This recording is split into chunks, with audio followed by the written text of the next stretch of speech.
আবার তাদের পরীক্ষা নেব, প্রয়োজনে আমরা রি-এক্সামিনও নিতে পারি। আমরা চিটাগাং বোর্ডে এই ব্যবস্থাটি করেছি। প্রশ্ন করুন প্লিজ।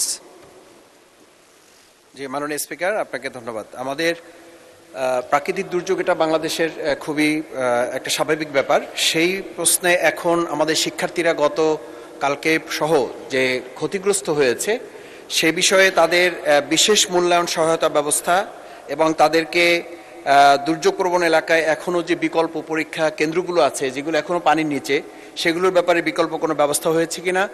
শিক্ষার্থীরা আজকে আন্দোলনে আছে আমি এটা বলবো না, তাদের ক্ষোভ কষ্টের জায়গাটা যেটা এখন তৈরি হয়েছে সেটা প্রশমনে শিক্ষামন্ত্রী বা বর্তমান সরকার কি কার্যকর ব্যবস্থা গ্রহণ করছে আমাদের সন্তানদের পড়াশোনার টেবিলে ফিরিয়ে দেওয়ার জন্য, সে বিষয়ে আপনার মাধ্যমে মাননীয় মন্ত্রীর কাছে জানতে চাই। ধন্যবাদ মাননীয় সদস্য। মাননীয় শিক্ষামন্ত্রী।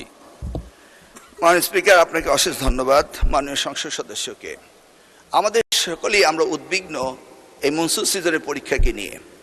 আমরা কনস্ট্যান্ট মনিটরিংয়ে ছিলাম, আছি, সারাদিনই আমরা এই কাজটি করে থাকি।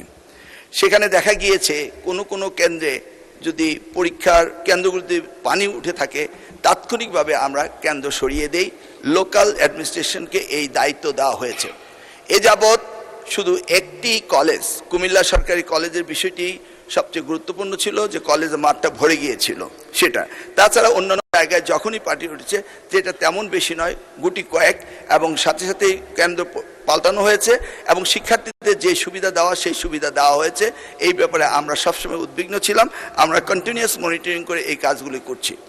যেই সেই ক্ষেত্রে আমরা মনে করি এখনও ক্ষতিগ্রস্ত হয়েছে, ক্ষতিগ্রস্ত তাদেরকে শুধরিয়ে দেওয়া আমাদের জন্য কোনো বিরাট কাজ নয়, কারণ আমরা অনেক জায়গায় পরীক্ষা বন্ধ করেছি এবং আমরা আবার আমাদের কোশ্চেন সেট রয়েছে, আমরা আবার তাদের পরীক্ষা নেব।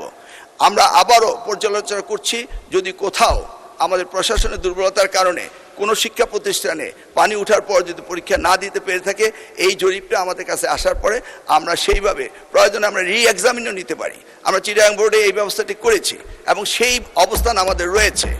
সেই জন্যই আবার অনুরোধ করব, শিক্ষার্থীরা যার যার পড়ার টেবিলে ফিরে যাক।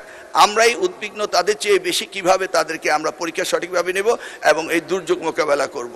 আমি আবারও আশ্বাস দিচ্ছি যে যেই সমস্ত পরীক্ষা কেন্দ্রে এই ধরনের ভুল ত্রুটি হয়েছে সেখানে রি-এক্সামিন নেওয়ার প্রভিশনও আমাদের রয়েছে। এরা আমাদের ভবিষ্যৎ, এদেরকে আমরা কোনো অবস্থায় ডিপ্রাইভ করতে পারি না, করব না। সেটাই আমি মহান সংসদের মাধ্যমে জাতিকে জানাতে চাচ্ছি। ধন্যবাদ আপনাকে।